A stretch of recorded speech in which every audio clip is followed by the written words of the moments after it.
哎，还真拦不住你啊！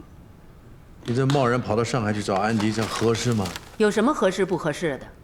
咱儿子被他迷得五迷三道的，失去了理智，我不帮他查个清楚，谁管他呀？咱儿子，你说他高富帅这个条件啊，到现在也没给咱们惹麻烦。你说他做事是不是有分寸啊？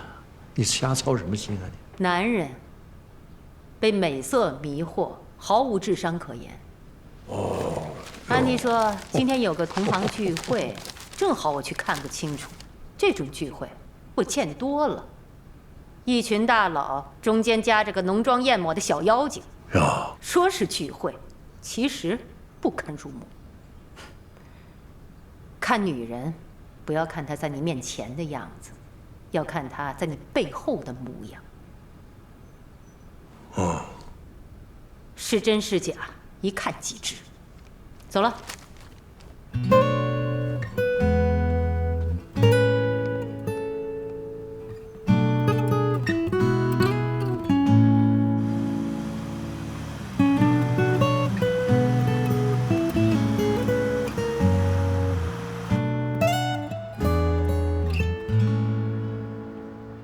尽管央行早已通过了外汇交易中心推出的 CFETS， 但我个人认为啊，人民币对美元的双边汇率仍然是最重要的指标。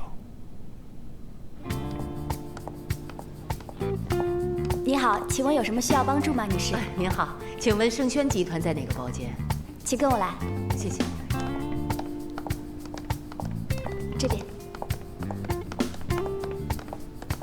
哎，请等一下，先别打扰他们了，我还有一位朋友没到，我们一起进去。好的，那请您这边坐一下，好吧？谢谢啊。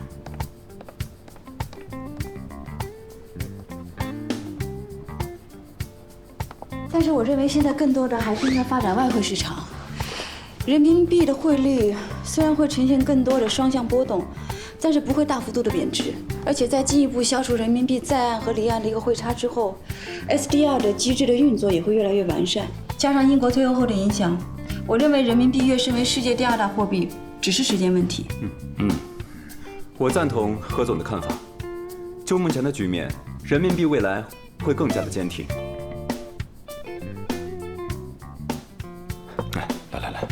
来，何总，我们盛轩公司今年业绩应该会更加的好，这都是在您的支持之下才能完成。哎，安迪，我真的是太想你了。一到宾馆啊，我把行李放在那儿，就直接来接你了。不好意思，包太太，我那边还没有开完会，要不您去那边吃点东西，让我来接。楠楠，我就是想见见你。没见到你之前，我是真心的牵挂着你呀。不如这样，我跟你一起进去，就作为家属练习好了。我在旁边坐着，不说话的了。哎 ，no， 不方便。有什么不方便的？服务员，请带这位女士去吃点东西，让我来接。好的，你去吃点东西或喝点东西。不必了，你也不必客气了，也不必破费了，我就在门口等你。你既然这么忙，你就忙去好了。OK， 那我进去了。哎。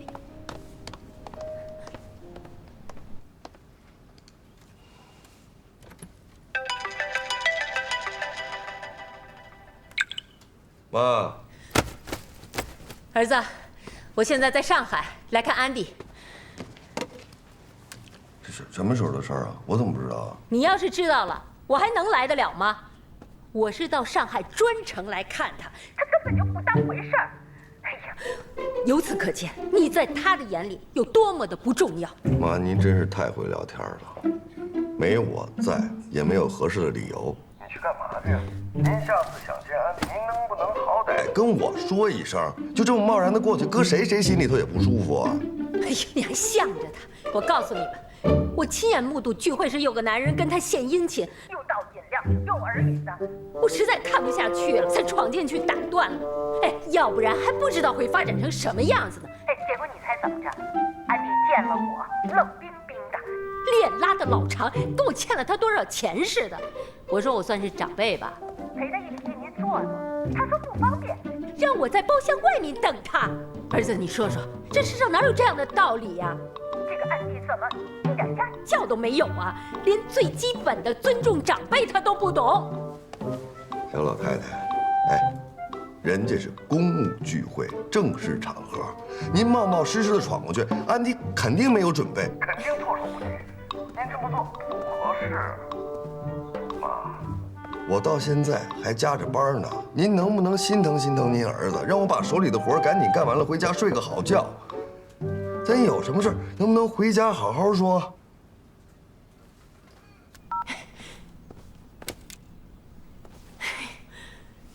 哎呦，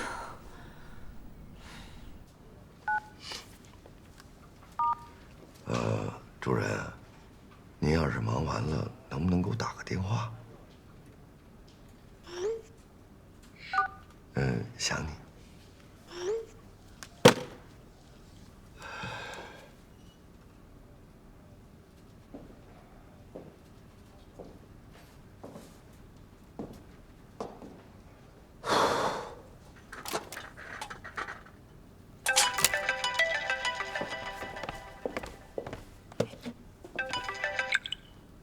哎呦，主任，您忙完了 ？Hello， 刚才你妈妈来找过我，但是我在忙，我请她在门口等我一下。但是我出来的时候她已经不见了，所以麻烦你帮我跟她说声道歉。道什么歉呀？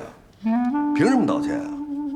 我也跟她说了啊，你压根儿就不应该去。你这不是打扰安迪工作吗？是不是？但是我妈她可能是见你心切，你知道。可是好像我知道的和你所说的不一样，她对我并不善意，而且在到处打听我的隐私。想做个人的资讯调查不是这么做的。你们是我们的客户。现在有人会担心，也有人会怀疑我们是不是做了对不起客户的事情。我不怕拆台，但是我非常反感，有什么事情不可以直接说，要这样偷偷摸摸的。不是他没什么意思，你相信我，他没有恶意。他是太关心咱们俩的关系了，再加上魏太太恶意挑唆，他可能对一些现象过度的解读，有点风声鹤唳。他没别的意思。可是魏太太的事情已经解释过了，我是纯技术型，我没有必要跟魏国强有任何的勾搭，就算是有勾搭，也是属于老谭的分工。再过度解读就是恶意解读，就是侮辱我的人格。我相信他也过度解读了今天的聚会，所以当他一冲进来的时候，他一脸的警惕，真的让人非常尴尬。不是他是这样啊，我妈看我追你追得太紧了，她有别的男人跟你献殷勤，她替我吃醋。你说你小老太太，你替我吃什么醋？你吃醋啊？哎，安迪，你说句话呀。生气了？我替我妈给你道歉，好不好？我现在要在你跟前，我立马给你跪下磕一个。别生气啊！我不是生气，我是觉得就这样正常的一个聚会，被解读成这样，我也是没什么不好说的。不是，你想多了。我没有想多，这是相当清晰的逻辑关系。魏太太造谣，她信并采取行动；你解释她不信，并未停止行动。我相信他把今天的聚会会解读成一个我和男人之间的聚会。我的同行跟我说几句话，他会解读成对方对我献殷勤，对吗？其实，在没有跟你通这个电话之前，我还没有把这件事情想得这么的猥琐。不是，这跟猥琐没有关系。是，这事儿他放谁身上他都得生气，但你换个角度去考虑这个问题，他是母亲的独特的虎它护犊子吧？要是有东西靠近老虎，它肯定上去就一口，对不对？你就把我妈当成那老虎，我就是那犊子，不是我就是那虎崽子。它呈现的是极端的动物性。它可以保护你，但是它没有必要把我想成是一个狐狸精。不是，有这可能。但凡经历点风雨的女人，可能都会这么想吧。可这事儿它不怪我呀，你要找你找我爸去，是不是 ？OK， 好吧，我谅解。你说什么？哎呦，亲爱的，我太感激你了。你在这个时候你能体谅我的苦衷。你看这样行不行？现在天还不晚，你跟我妈去喝个茶，我给她打电话约个好地方，让我跟你近一点。Oh no！ 不是你不谅解我了吗？我谅解不代表我接受她的态度，正是因为她是你妈妈，所以我再见到她，我会以礼相待，但我并不会主动示好。别说她不是我的 mother-in-law， 就算她是，我也只会遵守这个 in-law。为了我的，这本来就是在为了你，要不然连谅解都没有。OK， 我不跟你说了，我现在还有工作。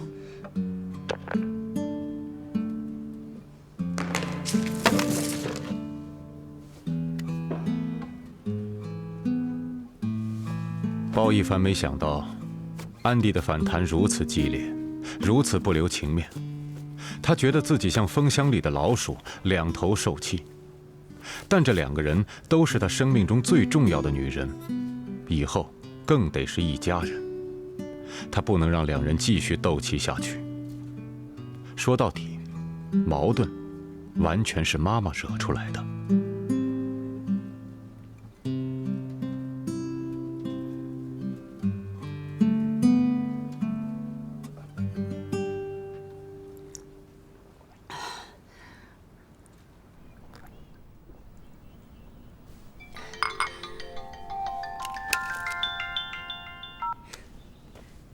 他道歉了吗？听妈，您真好意思说，人凭什么道歉呀？我早跟您说了，别打听，您偏打听，你打听就打听了吧，尾巴露出来了，败露了，你弄得沸沸扬扬的。人家安迪是有头有脸的人，你自己家人出面诋毁人家，你让人怎么想？凭什么道歉？这事儿我告诉你，打一开始就是你不对。我不对，你偏信安迪一面之词才是对的。你有没有点判断能力？什么叫无风不起浪啊？人家为什么别人不找，偏找准安迪？这事儿这能没有问题吗？啊，这么大一笔巨额遗产，谁见谁不眼红啊？那个魏国强他是大善人呐，啊，他一点思念都不起，把这么一大笔巨额遗产交给一个完全不相干的人，不惜与老婆闹离婚。妈，您想明白点儿，人家安迪就算是小三儿，傻呀，把所有遗产都给他。这里边有原因的，是有原因的。人家魏太太说得清清楚楚，遗嘱是在魏先生授意下写的。那个快去世的老人家怎么会把遗嘱写得这么精细呀？这能没有问题吗？背后的原因你还看不出来吗？哎呀，你呀，简直是被这个狐狸精迷了眼。这么明显的问题你还看不出来？无原因。我告诉你妈，这事儿。这里边所有的情况，我都清清楚楚的知道，这里边牵扯的人太多了，我不能跟您说，他魏太太都不知道。你信吗？魏家人家是夫妻，魏先生不跟魏太太说，你跟安迪不是夫妻，人家安迪告诉你，你简直是鬼迷心窍。妈，我不想跟您说这事儿了，掰扯不清楚。这样，您听好，我和安迪是一回事儿。我和您和这家是一回事儿，两码事不能交叉。我现在就跟个夹心饼干似的，我两边受挤兑。宝宝，好儿子，你别说气话呀。我不是为难你，我是看人家骗你，我不能袖手旁观吧？不是谁骗我呀？他骗我干嘛呀？不是妈，我是您儿子，您不听我的，您非得听一个什么乱七八糟的魏太太，您看不出来吗？他现在已经丧心病狂，他非要把这水给搅浑了。妈，这事儿早晚会水落石出，尘埃落定之前，您别再去见安迪了，就算帮我一忙，好不好？怎么，他不愿意当面跟我解释？我是长辈吧？是你妈吧？懂事的女孩子都应该知道怎么做的，不会为难你呀。哎呦妈！哎，您还真自以为是啊！您要知道，是我追的安迪，我日思夜想，我苦苦追求的安迪，我把他追到手了，您想怎么的？您不就惦记您那点家产吗？行，我不要了，这公司我不管了，行不行？我告诉你吧，安迪是一个干干净净、简简单单的女孩，我跟她在一起纯粹为的是感情。她跟你讲感情，就应该尊重我，对吧？哎呦妈！你让人家尊重你，你尊重人家了吗？啊，一口一个狐狸精的。再说了，人家自己妈都找不着在哪儿呢，你现在跑出当妈来了。我再跟你说嘛，安迪从小在国外长大，他的思维逻辑都是西式的，人家愿意搭理你，跟你说句话，不愿意搭理你，一句话都不跟你说，怎么的？还有，安迪，我以后一定会娶回家门的，你自己想想。以后她成了你儿媳妇，你怎么相处吧？你支持她扔掉你老妈？我扔掉谁呀？您是物件啊！我都跟您说了，大不了您儿子辛苦点，两边跑，谁都不冷落。可您二位呢，谁都不依不饶的，我那怎么的？完了完了，我儿子彻底让狐狸精给祸害了。要是这样下去，那还了得！不行，我不能就这样离开。要是我这样离开了，那个狐狸精不就大获全胜了吗？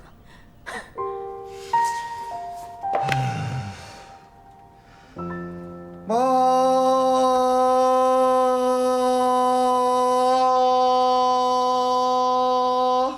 啊，包总，这是。哥，包总，您这是？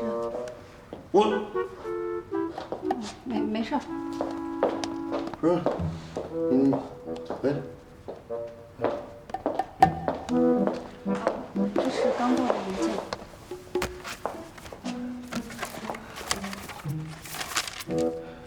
对不起。王总那边的生产进度你要多跟进。还有规范一下工作流程，以后每3天跟 GI 那边进行一次邮件沟通，汇报一下工作的进度。什么事儿？曲总，您的快递。我的？我没有买东西啊。我也不知道，挺沉的。放这儿吧。好。每7天进行一次电话会议，让他们心里有数，同时呢也能显示出我们的诚意。好的，那没什么事儿，我先出去了。好。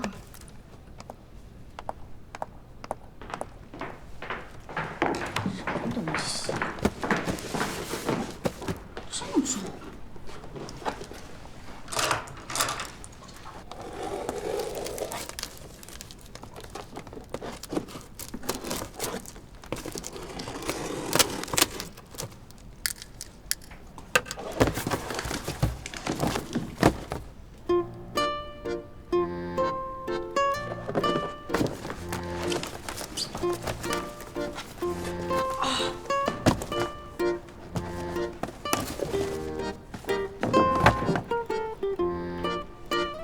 这是给我的吗？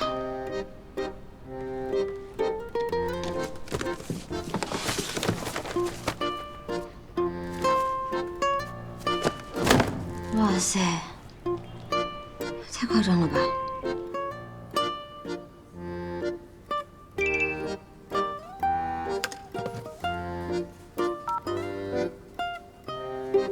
唐大王，是我收到了满满一大箱子，都是你送的啊？对啊，你不是要看 MBA 吗？我当然有义务监督你。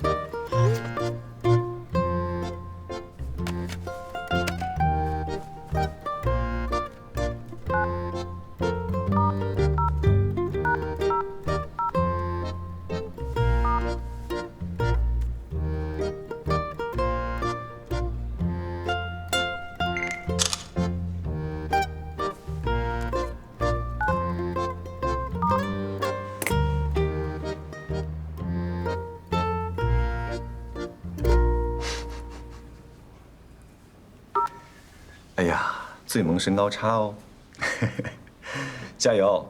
等你读过的书比你还高的时候，大概就能有点文化了。滚！丧心病狂的。这。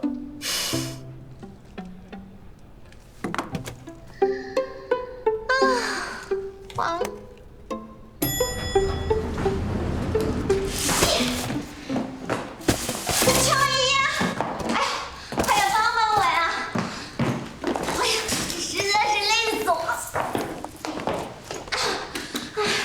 都是什么鬼东西啊？书啊，你了听了吧？我曲筱绡这辈子没有读过这么多书。你有病啊！买这么多书干嘛？才不是我买的，是我们家赵医生给我买的。他听说我要读 MBA， 恨不得把整个书店都给我快递过来。像你这种人，临时抱佛脚，冒充文化人，照样配不上他。揍你！那人家也喜欢我，气死你！你可真奇怪，他明明那么嫌弃你，居然还回来找你，都使的什么阴招啊？想追回应情啊？死心吧！老告诉你啊，这种男的不靠谱，女婿指望这种男的呀，不如多卖2杯咖啡是正经。好了，小弟，谢啦，拜拜。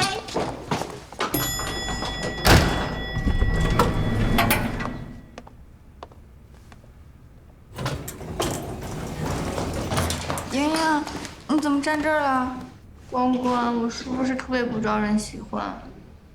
怎么了？又是小曲？你又不是不知道他什么性格啊！来，给我。关。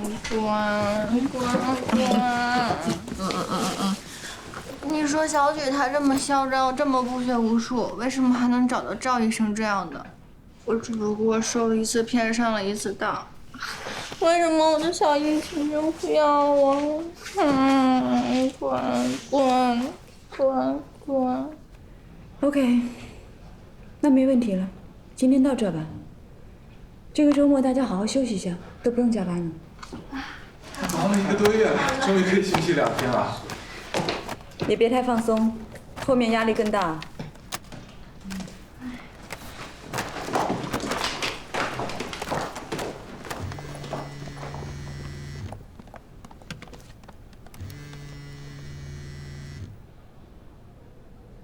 喂，你下班了吗？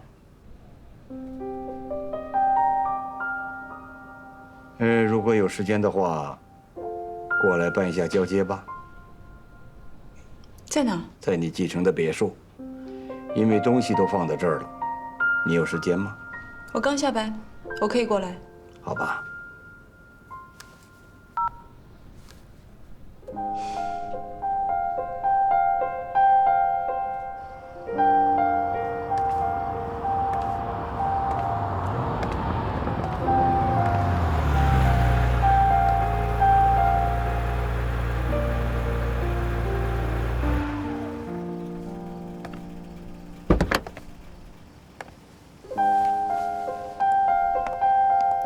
来了，进屋吧。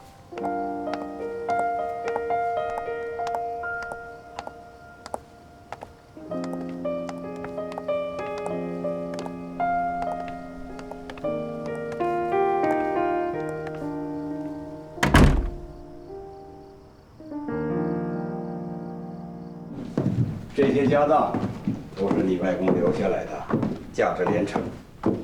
这是清单，我已经清点过了，你可以查对。不用了。如果你真想昧下，这些东西也不会出现在我眼前。你把全部钥匙给我就好了。好。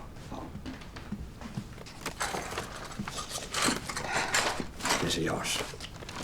这个袋里呢是已经办理好的户主转移手续的各种文件，其他的东西呢我会陆续的快递给你。我建议你啊，还是要把这些东西呢存到银行的保险柜里。那些大的物件，你先找个地方妥善的保管起来。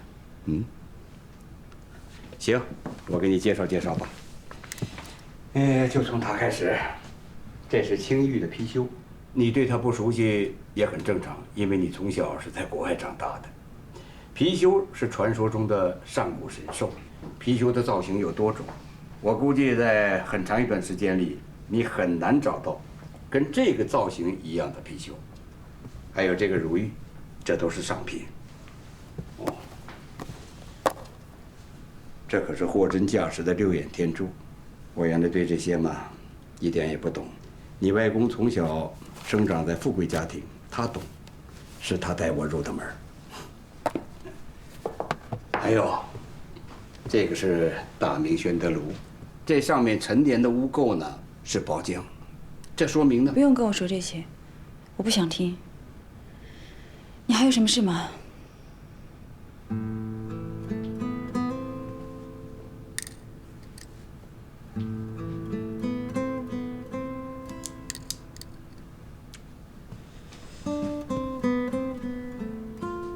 我太太被抓了，她不会再来骚扰你了。她很笨，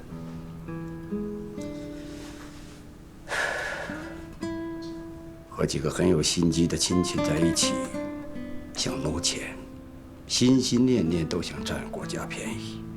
我早都警告过她，不要做这种事情，做这种事早晚要出事的。他不听，背着我悄悄去干，哪来的骄狂和自信？他自己都不知道，他要出事儿了。可是我早就预感到了，反正婚也离了，没有被他扯进这趟浑水里。他还想要你外公的这些财产，如果真的给他一半儿，恐怕现在早该充公了。你的家事我不想评价。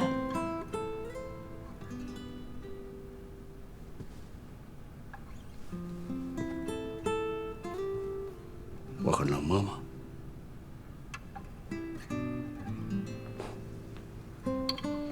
以后你就会明白了，人都是自私的，没有显露出来，是没有到考验的时候。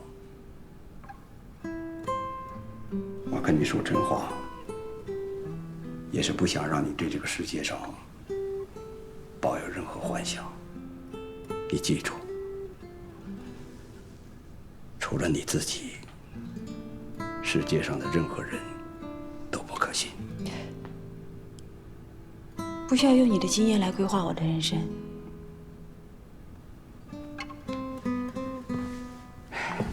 行的，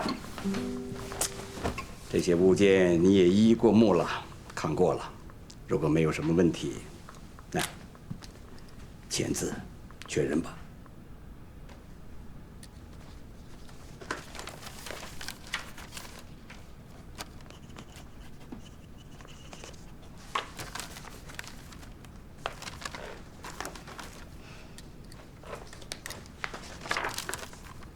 行啊，交接都办完了，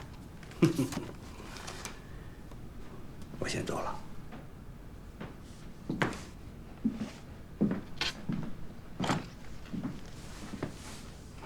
还有啊，我查了一下包家，他们家资产状况没问题，扩张也很稳健，只是听说呢，创业者夫妇非常精明，格局不大。我怕你吃亏，包家的第二代能够追上你，这是他们的福气。你的心里要有底气。与你无关。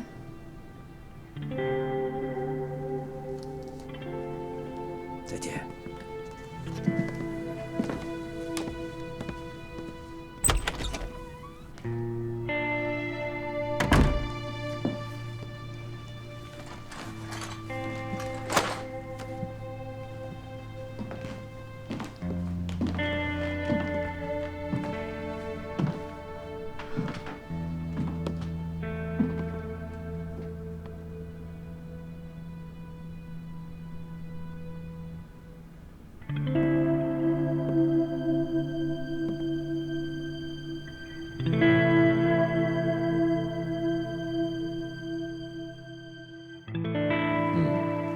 那这么看来，昨天的交接还比较顺利。挺顺利的。而且魏国强告诉我，他前妻被抓了。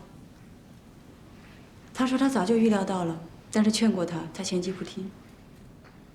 你是说，魏国强执意离婚，是为了撇清跟他前妻的关系？而且很有可能，他为了不受牵连，选择净身出户，把何老的财产交给我。要不然的话，至少一半会被充公吧。以他的性格，我不可能得到财产这么顺利。不过这件事情你还是要当心。既然魏国强的前妻有问题，那么即使离婚了，他也很难撇得清关系，所以千万小心，不要被卷进来。我知道。魏国强自己都水深火热的，他还去调查包一凡，包太太调查我，他调查包一凡，这两个人真的都有一双闲不住的手。不过倒也平衡了，你也总算活出了一股子烟火气。可这种烟火气我真的是不喜欢。恋爱归恋爱，婚姻归婚姻。我才刚刚接受包子，他妈妈就处处都要插一手。我现在还没有跟他结婚，如果真的结婚了，摊上这么一个婆婆，我真的会被累死。所以，你就打算这么晾着包一凡？本来也没到那一步吧。我的状况不适合婚姻。现在包一凡是什么都不知道，如果有一天他知道了，还不知道什么反应。安迪，楼下有位包太太在等你。怎么办？不要违心，怎么想的就怎么说。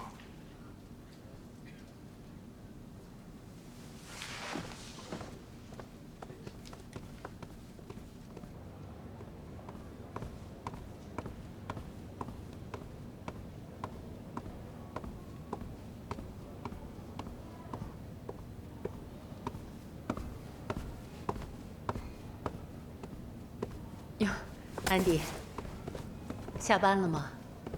下班了。我儿子现在很为难，我想呢，还是我主动上门，跟你来解释误会，免得我儿子夹在中间，影响工作和休息。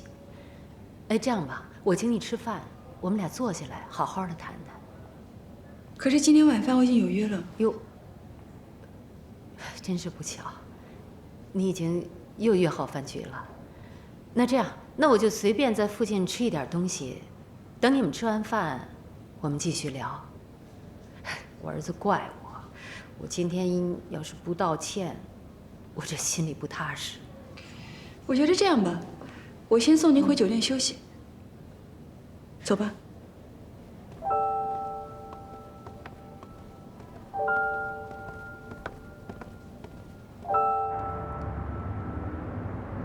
楠楠啊，我们两个，一个是中国传统思想，一个是西方年轻人的思想。昨天晚上我想来想去，我们两个是思想不同，有了矛盾。楠楠，你不知道啊，我们那儿娶媳妇结婚，哎，讲究特别多，双方父母要见面，还要请算命先生给两个新人测八字，八字合了才能天长地久。这一切啊，都是透明的。我们两个有了矛盾，有了冲突，最为难的还是我儿子。都说母爱最无私最伟大，为了儿子，我可以改变我的思想，和你呢多沟通多交流。有了沟通和交流呢，我就知道你们年轻人想的是什么了。包一凡有说要跟我结婚吗？我们从来没有商量过这件事情。你跟我儿子谈恋爱，不为结婚，为什么？这个可能又有中西方冲突了，我也不知道怎么跟您解释，因为我怕我中文表达不够好，不然您还是去问包一凡吧。你们俩不结婚，你不想嫁给我儿子？这很难理解吗？结婚很麻烦的，比如财产问题，需要清点婚前财产，还需要签婚前财产协议。我在国外有些资产，在国内也刚刚继承部分遗产。清点的工作需要交给专门的会计师来完成。不过我这方面还好，包一凡不一样，你们是家族企业，也不是上市公司，你们的财产都是混在一起的。包一凡的婚前财产需要清点起来，应该比较困难。你就是为了这个？不全是这个意思。我觉得您需要了解的是，如果我跟包一凡结了婚，他婚后的收入将与我共同拥有，这就涉及到两个问题：一是要明确包奕凡他的一个资产份额和收入，不光是作为经理人的收入，还有他的资产增值的部分。二是你们未必愿意我来平分包奕凡的婚后收入，所以即便我跟他结婚，在你们眼里我依然是个外人。所以在签署婚前协议的时候，你们一定会设置好万全之策。可是那样带有歧视性的婚前协议我是不会签的。与其这样麻烦，干脆不要结婚。结婚，你有保障能得到儿子的财产，就算我们不放手，多多少少呢，你也能得到些。这个数目还是不小的。不结婚，你什么都得不到，名声也不好听啊。现在什么年代了？我结不结婚是我自己的选择，没有必要跟别人解释啊。再说对我而言，婚姻是感情的归属，如果被人为的增加太多的附加条件，让感情不纯粹，我宁可不结婚。不结婚，男人说变就变，这话20多岁姑娘说出口，我信。你都这个年龄了，说出来，我不信。没关系，就当是新旧观念交流吧。我看你跟我儿子结婚的时候，你怎么说？不变。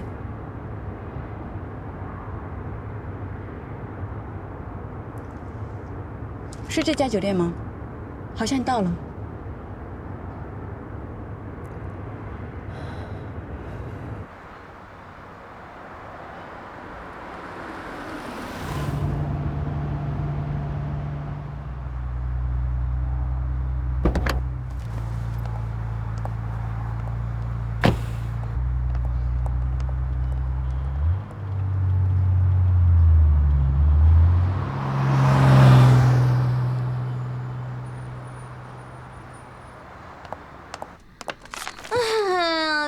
知道你去哪儿找这么多填字游戏啊？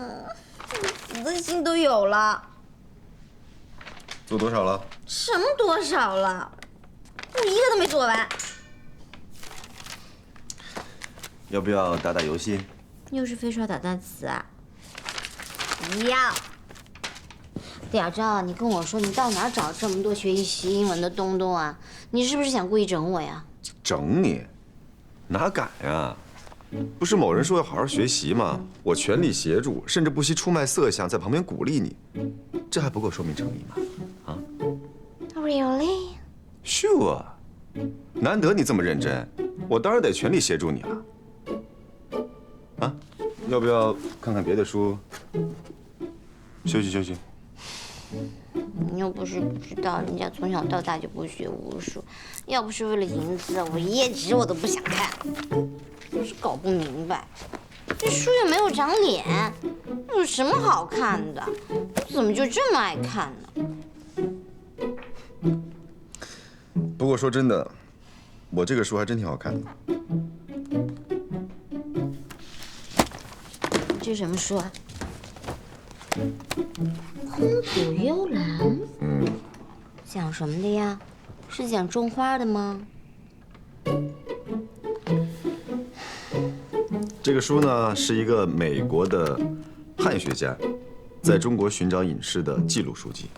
书中呢，对中国的饮食文化做了自己的评价，让越来越多的外国人开始学习和研究中华文化。那你一个医生，你看他干嘛呀？夏虫不可语冰，等什么时候你能不为了任何目的而看书，你就离有文化不远了。不就多快几本书吗？又开始瞧不起人了。小心我的九阴白骨爪！不许看书了，别玩了，不许看书了，不许看书了。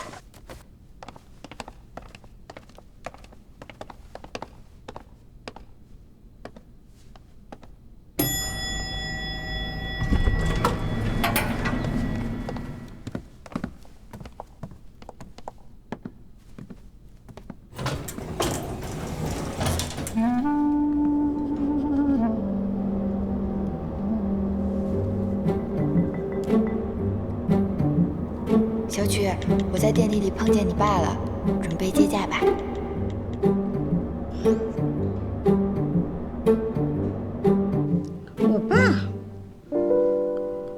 我爸跑过来干嘛呀？还听我妈跟我说呀。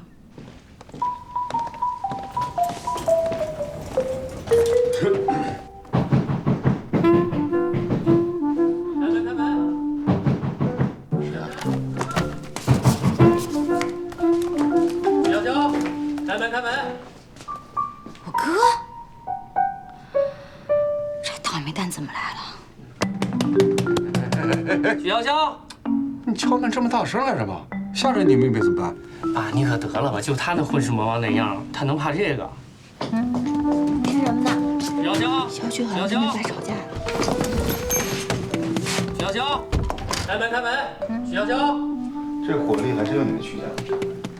我们一个电梯上来的，他爸还带了另外一个男的，气氛挺奇怪的，面色凝重，杀气腾腾，不像是来看女儿，都像是黑社会来讨债的。许潇潇，开门！